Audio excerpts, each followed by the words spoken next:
We're talking about advances in machine learning, and we're going to talk about where the theory meets practice. So we're going to unpack and really get into a number of the different sections related to machine learning. So yeah, thank you very much for the opportunity and the platform. It's been a pleasure to come and spend time with you guys here at this conference. So I'm going to go into the 4 sections that today's session will be covering. So we're going to be focusing on machine learning. The first section is just an introduction to the concepts. What do we mean when we say machine learning, right?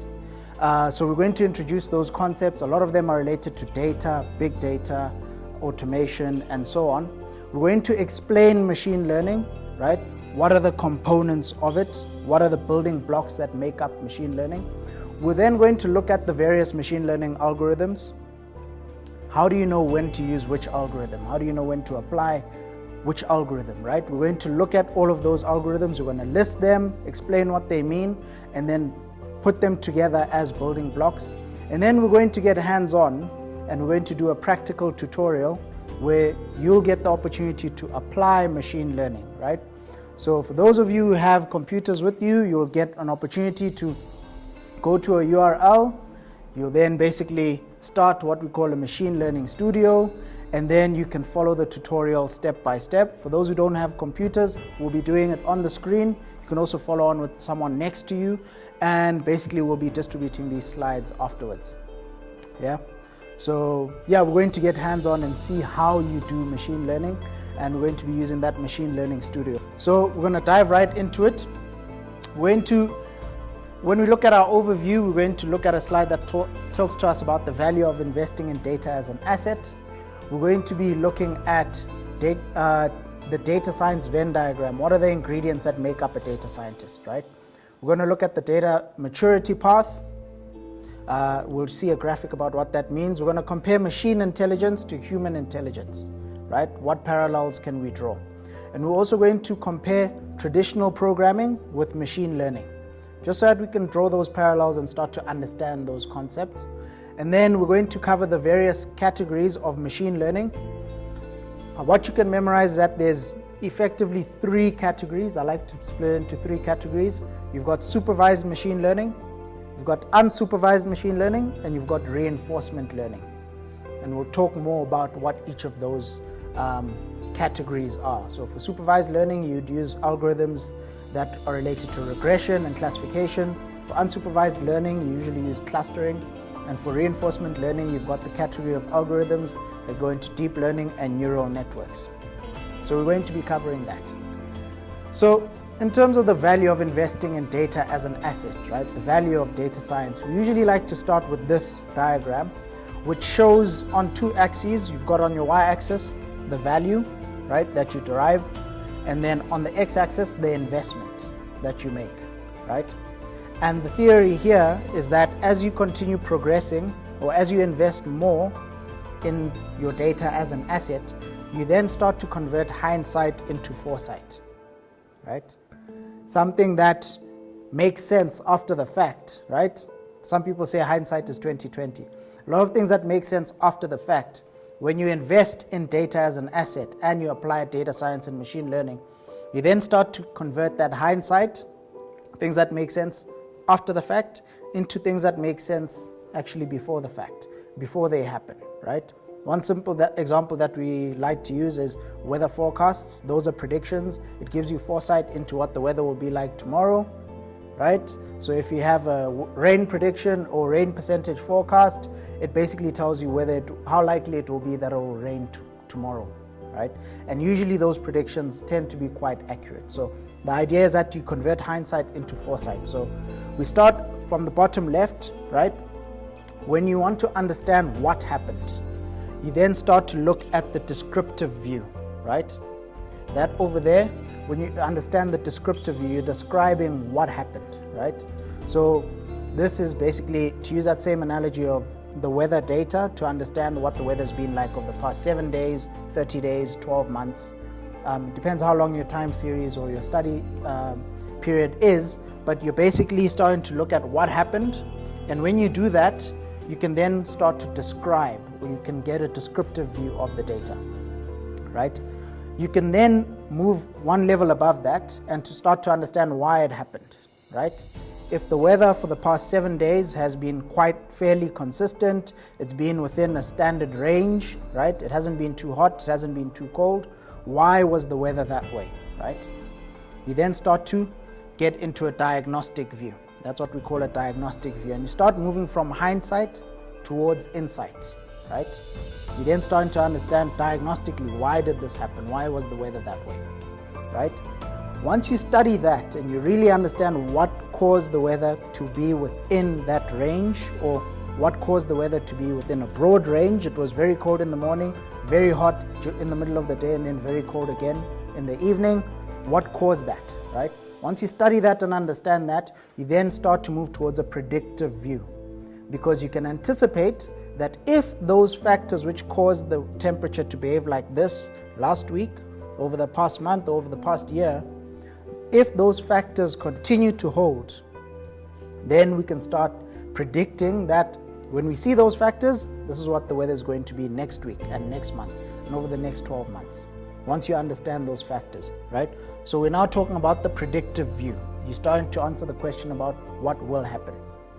You can then take it a step further. Once you start optimizing and you move towards foresight, you then start to get a prescriptive view, right? Let's move away from the weather example, and then maybe we start using a financial markets example. And let's say we're looking at the global markets, and we're looking at the trading patterns for different financial instruments. Let's say we're talking foreign exchange, currency pairs, the USD and the Rand. Let's say you understood basically how did this currency pair trade over the past few months, right? Why did it trade that way? Okay, you understand certain things happened in the news which caused the prices to fluctuate in that way. You've then, over a period of 6 months or 12 months, you've then applied predictions about what the price will be, right? You've taken a 5-year view or 10-year view of how the currency pair has traded in the past. You then make predictions about how it's going to trade in the future. And you then, once you start to get a predictable level of accuracy with those predictions, you can then start to prescribe how to set the price in a certain way, how to move the price in a certain way.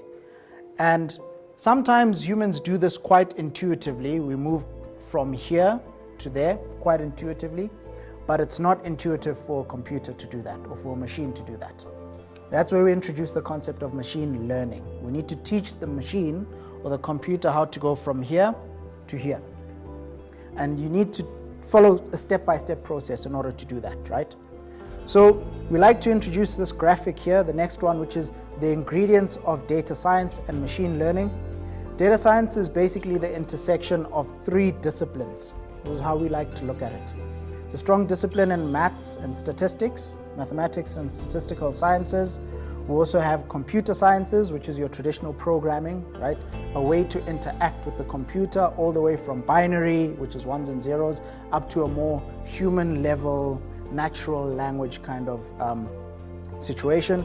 And we talk about business sciences, where you understand the domain. Let's say you are studying weather, you understand the domain of climate and weather. If you're studying forex prices, you understand the domain of how those currency pairs trade. So data science is effectively the intersection of these 3 disciplines. Yeah. We're then going to introduce the data maturity path. I'm going to cover it, go from level number 1 until level number 5. So the very first level we call the reporting level, right? Very familiar in a lot of corporate environments. It's basically taking static information and presenting that in some way. Usually it's a two-dimensional view. You basically get a table with rows and columns. That's how a lot of information is presented in reports. Sometimes people take it a step further and they apply certain graphics or visualizations using that data, right? So the first level is the reporting level. You're presenting information basically in a static fashion. Once you take it a step above that, right, you start getting into the visualizations. Like I mentioned earlier, people take all the information, let's say, in one column, and they summarize that into a graphic. Or they take two columns and they compare them to each other, and they use X and Y axis like the previous slide that we saw, and they combine those and then they make a graphic out of that. Once we start moving towards that, we call that analytics. But analytics is not only the practice of making visualizations, it's more understanding what governs the relationship inside that data, and it helps to visualize that in order to understand the underlying relationship. So creating a graph, whether it's a histogram, a bar graph, a pie chart, whatever it is, that just helps you to understand visually what's going on in the data, right? So we start moving towards analytics. We start finding insights in the key metrics in the data. You might not find key insights in all 100 of those columns, but you might select a specific 1 or 2 or 3 columns that really give you a lot of information about the entire data set, right? That's what we call analytics. And visualization just helps to apply the practice of analytics.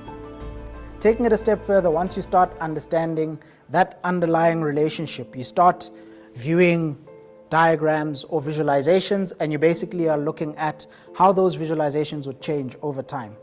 Yeah. You then start to be able to understand that underlying relationship, and then you monitor for the changes in those factors, right? So you went from reporting to analytics in terms of understanding the key metrics in the data. Monitoring is when you start understanding the thresholds in those metrics. So let's say you have a specific column in your data set, and you know that it's the important one which governs the majority of the rest of the data set. You want to understand what are the thresholds in that column, right? What's the minimum, what's the maximum? You can then start to apply statistics to understand the different quartiles and understand whether your data tends to behave within this range. Once you can narrow your data to, once you understand your data and you're able to narrow it to a particular range, it helps in terms of making predictive models, right? So that's why you want to make sure you understand the monitoring step. You then go on to the next step and you go into prediction. Well, I'm going to take us back to 2 slides earlier, right? Like you're saying, the rear view mirror is hindsight, right? When you look at the rear view mirror, you can see where you come from. You can see what happened, right? Once you start, you want to have insight into your spending, so you then start to analyze your bank statement. You start to analyze where you're spending money, where are you spending correctly or misspending. You then start to move into why it happened. Why did I spend money at that place? I didn't want to, but I did anyway. Why did that happen? You start to diagnose, right? Okay, maybe it's because I have this pattern of spending money on coffee when I really don't need to, and I end up buying 100 coffees a month because I buy 3 per day, etc., etc. So maybe whenever I'm close to the coffee shop, let me not take my wallet because I don't really like the coffee anyway, and I buy coffee for people, etc., etc., right?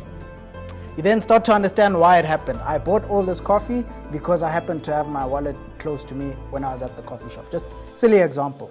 You then start to say, okay, if I have my wallet with me near the coffee shop, right? Chances are I'm gonna buy that coffee again, right? And that's basically my spending pattern. I understand why my spending pattern looks that way, right? And I can anticipate what's gonna happen. So I'm deciding, right, how to make it happen, how to make sure that I don't spend all this money on these coffees every month. I'm gonna prescribe to myself that I don't take my wallet to the coffee shop. Then as much as I might look at that nice menu, I don't have the choice or the option to buy it, right? That's assuming we don't have things like SnapScan and digital ways to pay on your phone. But that's just a simplistic way of using the example. So once again, you do have reporting, that's hindsight. Once you start looking at the pattern, right, and how you're spending, you then start to move into analytics. You're finding insights in key metrics. Like I overspent by 1,000 Rand this month, and it was all because of those coffees. And I don't really like coffee. Why did I buy coffee? You start to get insights into that.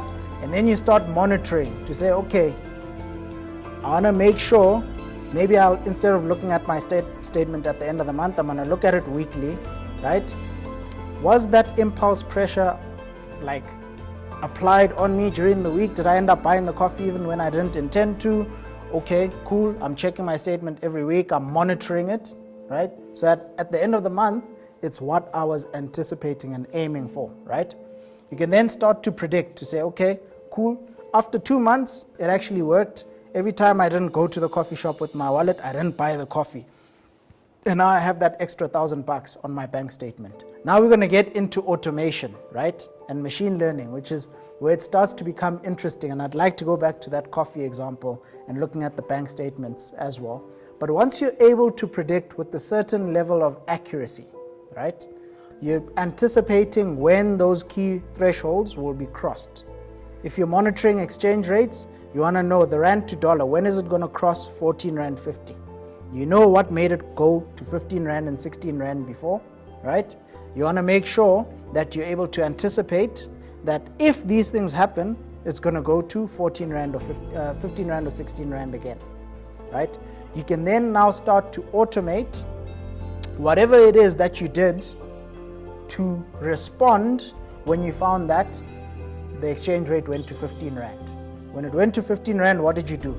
Did you buy a forward contract? Did you buy options? What did you do? Did you hedge your position? You know, if, let's say, I'm going to use an example that I like to use with windscreen wipers, right? We're going to fast forward past reporting, analytics, and monitoring. Basically, if you know that when the windscreen is wet, you need to switch on the windscreen wipers. You've got analytics and analysis and history that tells you about that. You're then able to monitor the windscreen to see when it has liquids on it. And you predict that when there's liquids on the sensor, then the entire windscreen needs to be cleaned, right? That's a prediction that you're making. And then if you're able to make that prediction with the level of accuracy that, okay, the sensor is basically where the rear view mirror is. If that spot is wet, I'm predicting that I need to clean the entire windscreen, right? So if I predict that, and most of the time it's accurate, I'm then going to automate the switching on of the windscreen wipers, right? I'm going to make sure that there's a rain sensor which automatically enables the windscreen wipers when it senses liquids on it. There's quite a distribution of maturity levels in different organizations. Some people, and these levels build on top of each other, right? So some people stop at level 2, like they do level 1, then level 2, and like, okay, that's nice. And then they don't do much else. So it takes us back to this, right? You understand what happened and why it happened, and you kind of stop there. You just have insight. You're like, okay, cool, that's nice. And then you move on to the next month and you do it again, right? What happened? Oh, this is why it happened. Okay, that's nice. We had 1,000 clients join. Okay, why did they join? Because of the TV campaign. Oh, okay, that's nice. Cool. Next month, 400 clients joined. Oh, because of the TV campaign. That's cool. There's different levels of maturity in different organizations. To answer your earlier question about how do we start to get intelligence from a static bank statement, which is a PDF or maybe a printed letter that's sent in the post, in essence, that data, that information comes from somewhere. Most often, it's in a centralized database, a mainframe or something like that, a data warehouse. You then start to apply your intelligence right from the source. You take your intelligence from the source and then you start to apply it. So in the same way, if MultiChoice is starting to see certain patterns, they've done the analysis, they're monitoring, they're seeing, okay, if it's contract-based, our revenue is very predictable. If it's not contract-based, it's very unpredictable, it's volatile. We don't understand the factors that are driving it. You can then say, okay, prescriptively, I'm deciding to do this campaign in this region to drive contract-based revenue. So you have different levels of maturity. They all end up with automation and machine learning, but you kind of have to take it step by step. You don't get to skip levels. A lot of people like to ask, okay, can we just skip this boring stuff and just go straight to the cool stuff, machine learning, right? Usually, and sometimes we introduce a step before this to say data quality, right? Make sure the quality of your data is solid. You understand the structure and integrity of your data. Then you can do quality reporting and analytics, monitoring, prediction, and automation, right? So you've got to take it step by step. You've got to do your homework effectively in order to start doing the machine learning. But what we define machine learning is, and robotics is, mechanizing the decisions or decision making according to the anticipated crossing of the predetermined key thresholds of a metric, right? You've determined that the data usually behaves within this range. I'm now starting to anticipate that when these things happen, it's basically going to get crossed, right? Now you start to mechanize the decision making when that threshold is crossed. So if there's a moisture level of X on the rain sensor, then switch on the windscreen wipers, and a number of other examples like that. You can link 1,000 rain sensors to one machine, right? And they can process all of those stimuli in parallel all at once. Of course, you might have a constraint with compute power, but in theory, it's doable, it can be done, right? They can process that stimuli faster, they can do it all instantaneously in theory, right? And machines with more storage effectively have perfect recollection. So those sensors, those 1,000 sensors, can basically do a reading every second or 10 times per second. Once you multiply that by once you do it for 1 minute or an hour or a day, and you have enough storage to capture all of that data, right? You kind of, in theory, have unlimited potential in terms of machine intelligence. So when I compare machine learning to traditional programming, right? Very similar. The difference is what you do with your output, right? And basically the code, which is you interpreting the relationship, the underlying relationship in this data, right?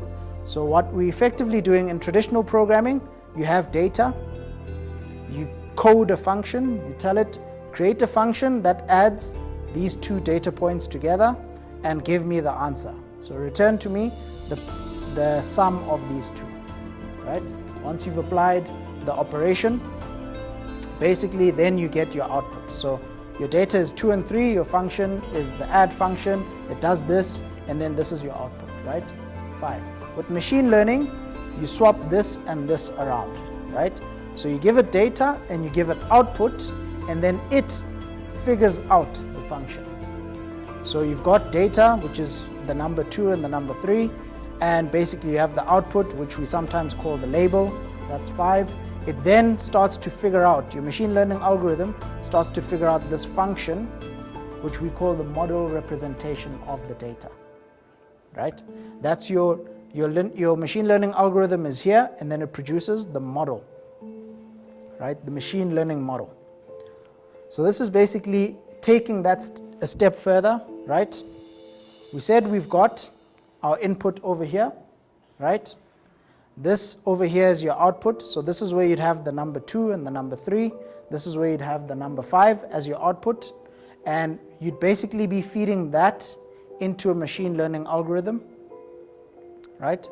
All of your input data, you tell it your expected it then gives you your expected output label. This is like your prediction, right? You then start to compare your prediction with your actual. This tells you your accuracy. And based on your accuracy, right, you might find that there's different factors that you didn't pay enough attention to, and you need to update your parameters in your machine learning algorithm so that it gets you a better model representation of your data, and it can generalize well with data that it's never seen before. To use an example, if I'm training a machine learning algorithm on how to detect animals from pictures, I might train it on cats, dogs, elephants, giraffes, etc. Right? So it will learn the characteristics of those animals. It's then going to apply that algorithm and predict to say, when it sees a picture, it says, okay, I think this is a cat. It sees a picture, I think it's a giraffe, I think it's an elephant, etc., etc. I'm going to give it the actual answers because as a human, I apply human intelligence, I look at the photo, I then say, okay, cool, this actually is a giraffe, but the predicted output label said that it's an elephant, right? Or it predicted that it's a cat and it actually is labeled as a cat, etc. You then start to get a view of how accurate your model is.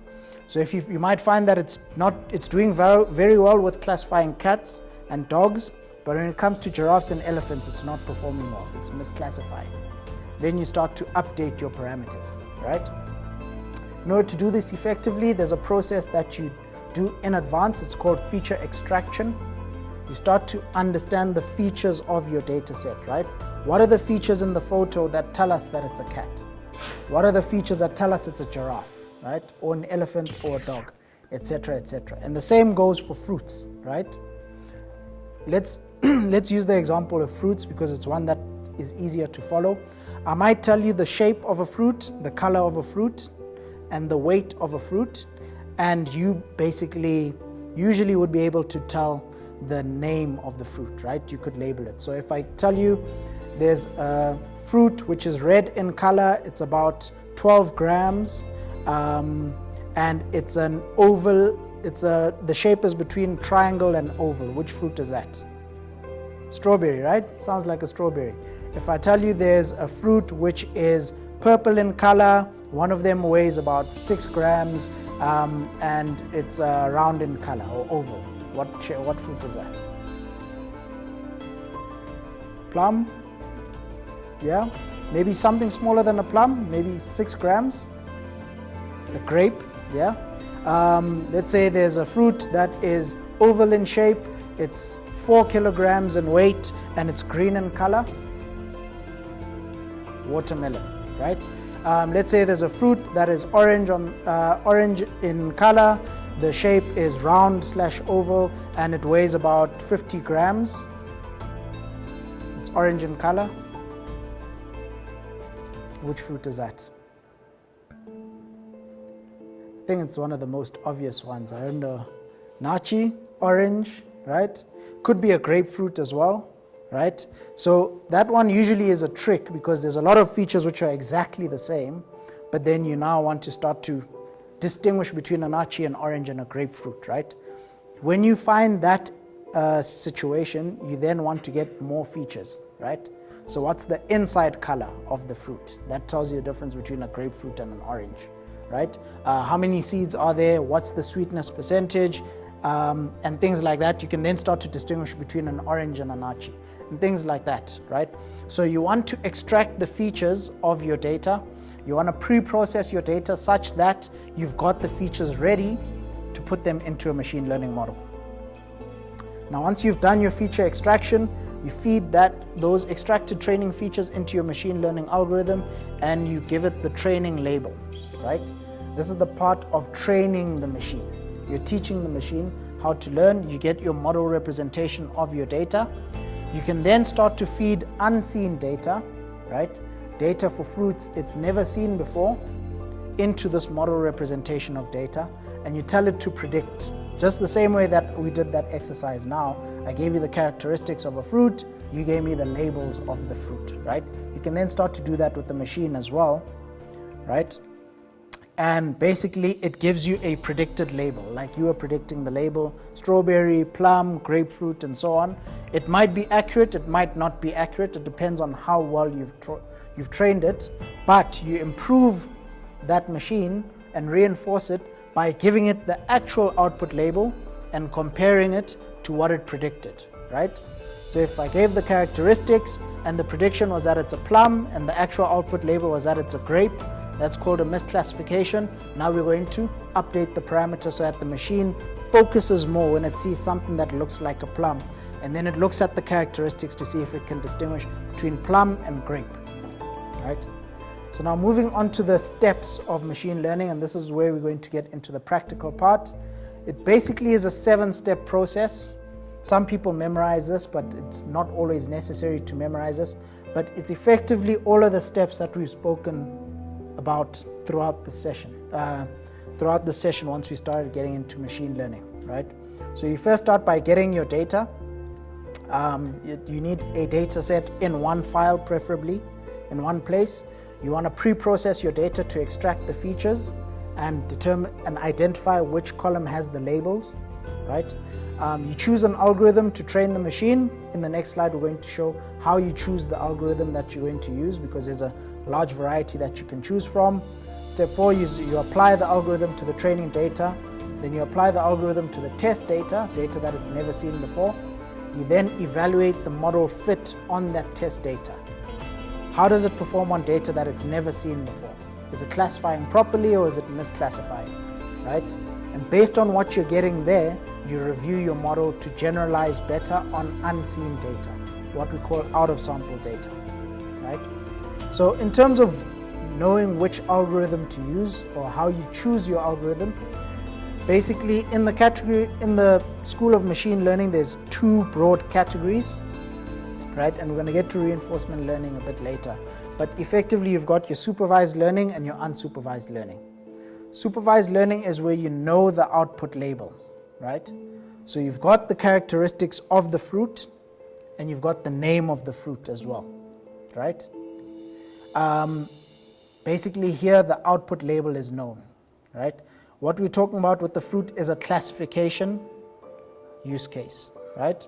This is where you've got categorical output labels.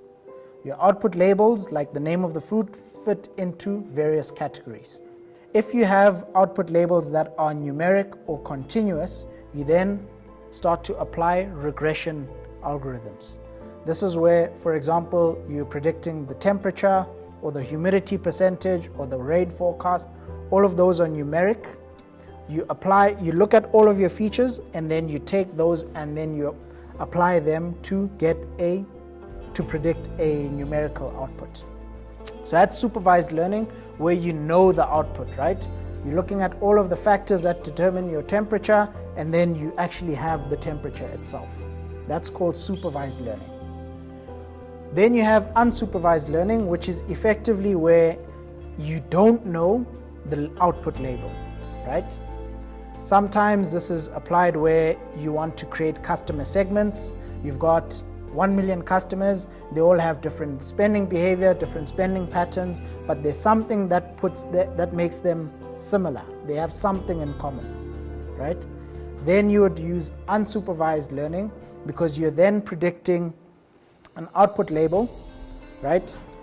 You're predicting when you don't have an output label, right? So then you would use clustering for unlabeled data. So this is just your high-level intro, right? Inside each of these categories, you've got a number of algorithms that you have to choose from, and each of them have their pros and cons. Each of them perform better for different kinds of data, but I'll just leave it at this part, right? These are your different categories of algorithms, and this is how you know when to choose which algorithm. Something that's also quite helpful is this flow chart, right? Which takes you from the beginning and then asks you questions about what your data looks like. What kind of data do you have? And based on the data that you have, using this flow chart, it helps you to understand which algorithm you want to use. So in each of these green boxes, each of those is an algorithm, right? So you just follow this flow chart in order to make that happen, right? So we're going to move on to the practical demo, the practical tutorial.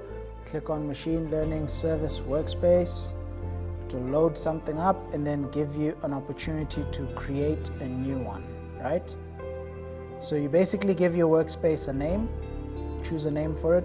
You can call it Data Science Conference or DSC Workspace. Just choose a name for it. You choose your subscription based on which subscription you're on. You choose a resource group. I won't explain what resource groups are, but if you don't have one now, you basically can create a new one. Resource group just helps you share your Azure resources and workspaces with other team members. So you can have a number of different developers or data scientists all working on the same environment. A quick thing to note, there's this drop-down arrow which talks about location. This just talks about which data center you're going to put your services in. All right, so literally which country or which region, which Azure region are these services going to be in. So some of you might know that Microsoft has recently launched a data center here in South Africa, or actually two in fact, one in Johannesburg, one in the Western Cape. However, not all Azure services are available on that data center. So as you can see from that list, South Africa, or I think it's called Africa South 1, 1 and 2, those aren't available on there, but you basically choose reasonably the nearest one or the data center where most of the workload will be happening. So what that means is, if you have users who are connected in the UK and are using your application, most of them will be logging in from there. So that you can save and cut down on latency, you want to choose a data center that's closest to your customer, right? Of course, you must take into account regulatory compliance, data residency, and all of those things to see if your company or your organization allows for you to store the data there. But effectively, that's where you go in terms of choosing your data center. So we've now finished creating our workspace. So we're going to click here, review and create. It's going to do some quick validations. You're expecting 5 green ticks over there, right? And then you click the create button, and then it says workspace creation in progress, deployment in progress. And then effectively you'll be able to go to your machine learning studio once you're done with that. So you've created your workspace, it's in progress. So once your deployment is done, you'll see this button over here will be clickable, where it says go to resource. Once it's done, this button will be clickable. But I'm just going to fast forward it because I created one in preparation for this session. Yeah. So I'm going to take you to where it would go once you've created your resource. Oh, there we go. It's done. So I'm going to hit go to resource, right? It basically shows you all of that. And then basically you can start going into the machine learning studio. So I'll just go through this menu here to help you get familiar with the Azure Machine Learning Studio.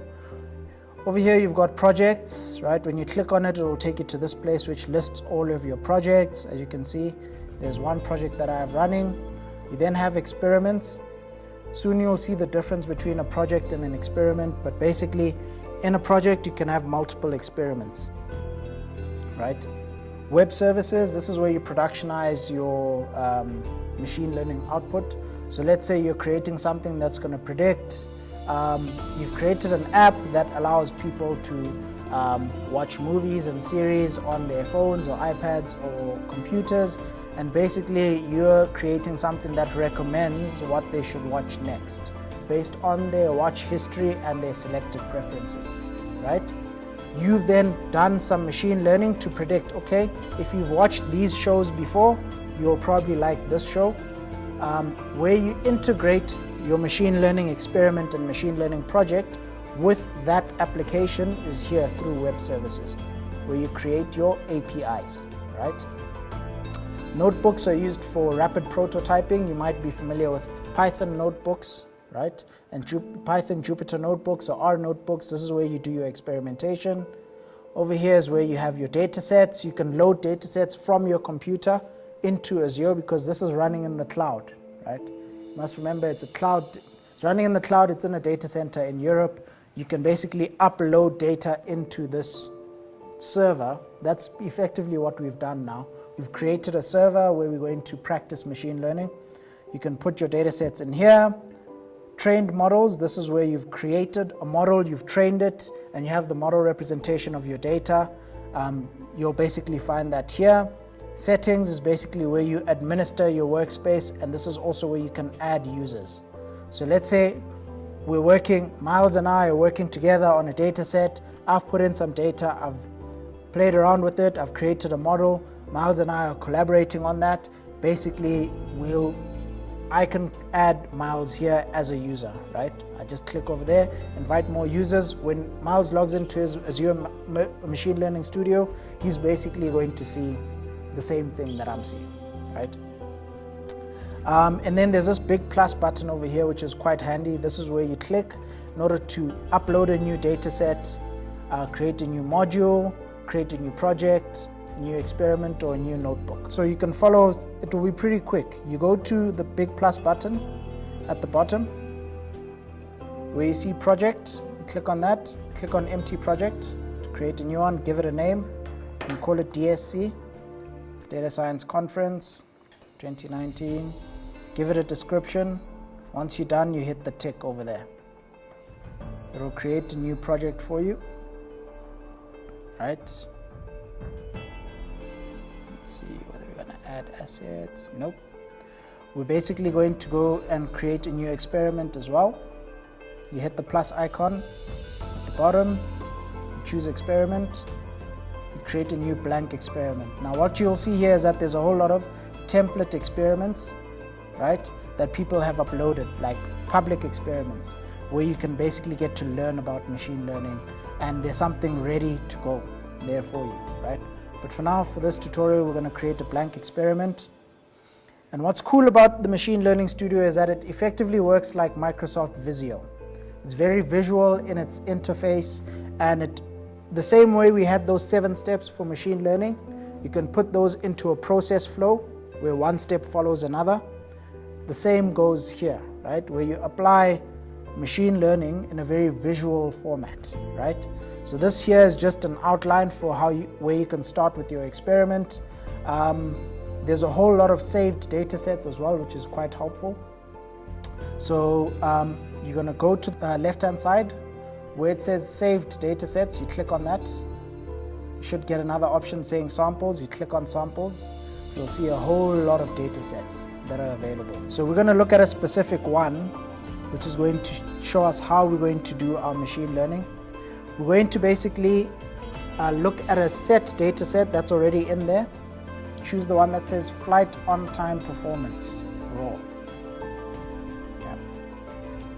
You click on it, you drag it onto your canvas effectively, and you just drop it there. What you've done there is that you've loaded a data set that's pre-configured on Azure, right? You can do the same with a whole lot of other data sets, and you can load your own data sets just like that.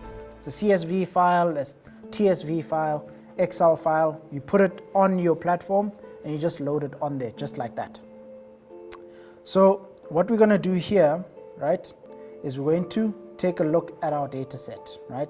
This data set's quite big. It's got over 500,000 rows. So you click on the number 1, you right click on it, you'll get a menu where it says visualize. Just click on visualize, and then it will basically give you a summary of your data. You'll see the dimensionality over there, 504,000 rows, 18 columns, and then when you click on each of these columns, it will also give you statistics about the column, right? And even a visualization about it.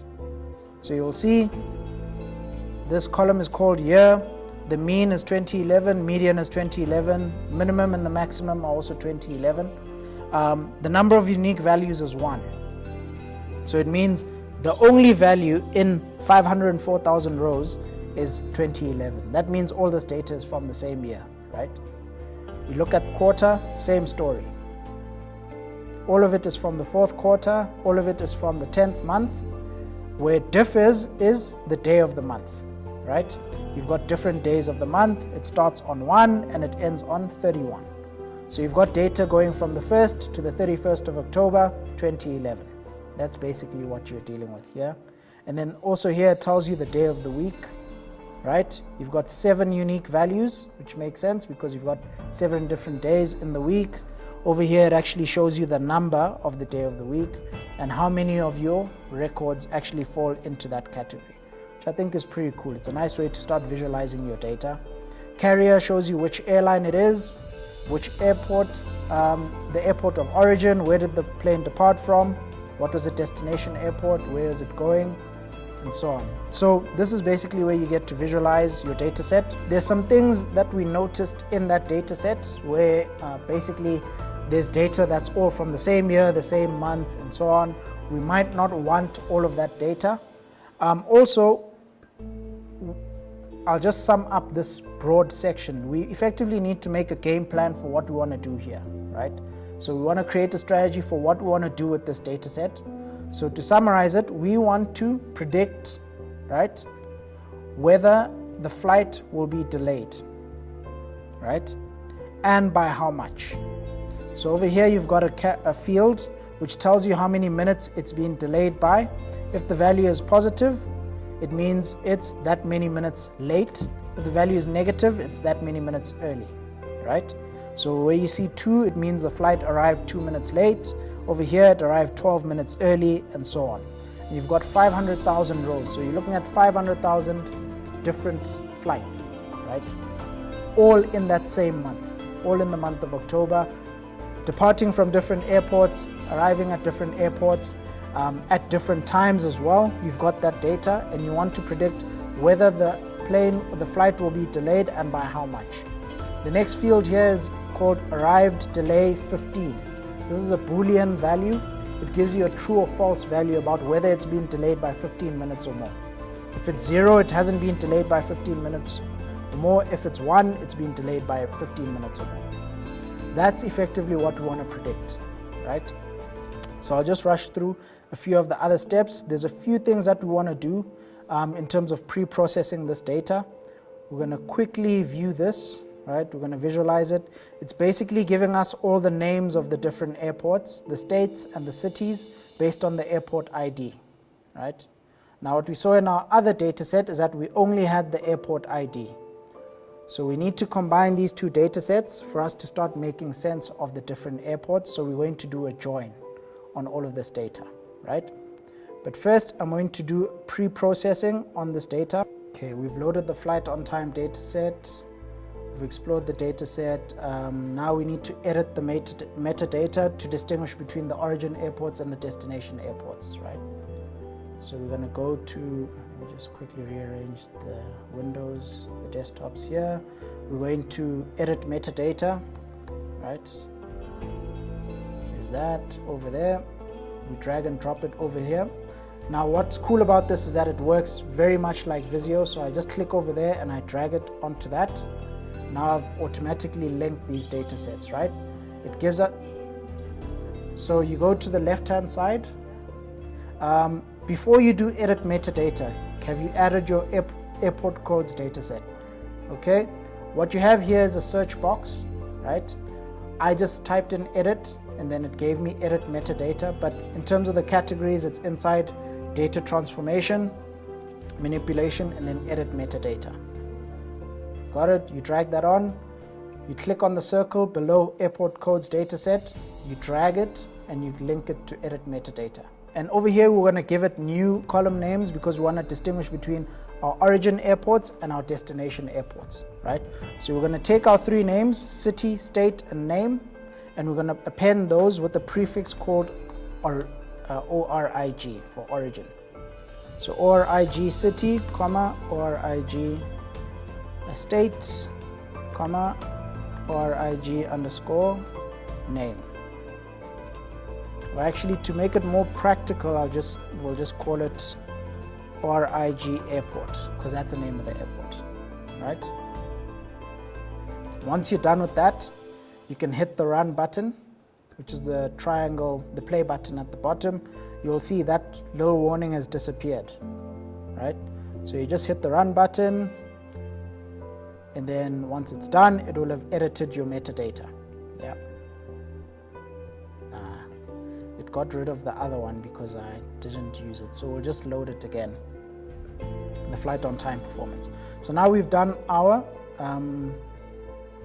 origin airports, and now we're going to do edit metadata again.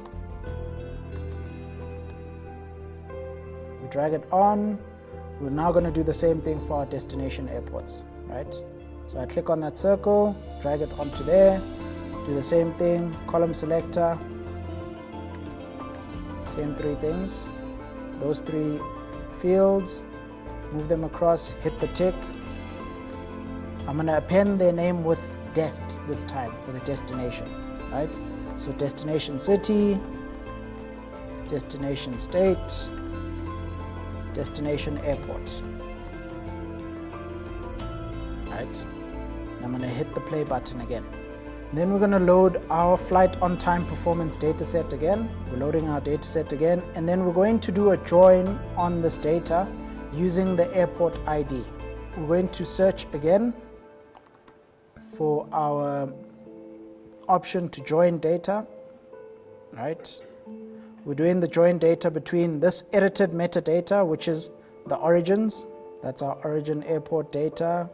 That's our destination airport data. Cool. And then we're going to join our data from the airport codes with our data from our on-time performance data, right? So we're effectively going to do two things here. Just create some space so that we can show the difference. You'll see the join data block has two dots over here, right? This just shows what's on the left and then what's on the right. Yeah. So on the left hand side, we're going to have our flight on time data. On the right hand side, we're going to have that metadata for the origin airport, right? So we're going to take that, drag it and put it on the left hand side, on the left dot. We're going to take this one, our edited metadata, put it on the right hand side, right? Once again, we get this warning, which means we need to be more specific in configuring this join. Basically, we need to select which columns on the left hand side we're joining. We're going to select the origin airport ID. Yeah. And we're going to join that to all the data in our origin airport dataset. So on the left hand side, we're choosing the origin airport ID, and then over here we're choosing all of these match case, and you're going to select your join. You're going to use a left outer join. Now I won't go into the theory of why you're selecting this, but in principle you want to have your full flight data set, right? And then take all of your origin airport data and put it on the right hand side of it. So you're doing a left outer join where you're keeping all of the information in your original data set, and you're keeping the information where these two data sets intersect. That airport data doesn't show up in your original data set. You're throwing all of that away. So that's a left outer join. And we're also going to deselect this of keeping right key columns in joined data table. That just means we're going to get our primary key again in the joined data set, and we don't want that. So we're going to deselect this. Yeah. So once that's selected, you hit your run button, and basically it all leads up to that output where you've trained the model. You save your trained model so that, like I used in the example earlier, Miles and I are working together. Basically, he can come in and see the model that I've trained. He can change it, modify it, and tweak it. We score the model to see how it's performing, and we evaluate the model and constantly revise it. Right, now that we have scored our model, we can then move to the section where we evaluate our model. So similarly, we go to our search box over here. We type in evaluate model. We take that, we click it, we drag it onto our workspace, and all we do is we take that scored model and we drag it onto evaluate model as an input. We hit the run button once more, and once that is done running, it will give us an evaluation or some scores for how our model is performing where it comes to the predicted values versus the actual values. So once it's done running, we'll see a green tick over there. There we go. There's our green tick. We can now click on that over there and visualize the results of how our model has performed now that it's been evaluated. So just to take you to the areas that you'd want to focus on, right? You see it's giving various scores. One score is accuracy, the other one is precision, and the other one is recall, right? You're also seeing over here various metrics as well, the area under the curve and the threshold, and that's variable. You can start to switch that, right, by moving the slider over there. But what you see is how many true positives there were, right? So of the values that you had, right, how many were ones that were supposed to be ones, right? That's the number of true positives, right? So you have 17,856 correct predictions for flights that were delayed. So this model predicted that it would be delayed, and it actually was delayed. Over here you have the number of true negatives, where it predicted that the flight would not be delayed by 15 minutes or more, and it actually was not delayed by 15 minutes or more. Over here you've got your false positives, right, where it predicted that it would be delayed but it wasn't. And over here this is where it predicted that it would not be delayed, and it actually was delayed. So that's your false negative. So this effectively tells you how your model is performing when it comes to accuracy, precision, and recall. So this is quite a cool way to visualize and see how your model is performing. You can click over there to see your precision and recall. You can see your lift. It's quite a cool way to explore and evaluate how your model is performing. And effectively, that would be the last step in when it comes to applying machine learning. That brings us to the end of this tutorial. You've covered the last lesson. Well done for taking it step by step. And we trust that you've learned where to start and what to do in order to go from no data to some data, all the way to a machine learning model that is running predictions on the data that you've got. So thank you very much. Please continue to practice and learn how to do a machine learning model. Feel free to run through this tutorial again and again and share it with people who are interested. Thank you very much.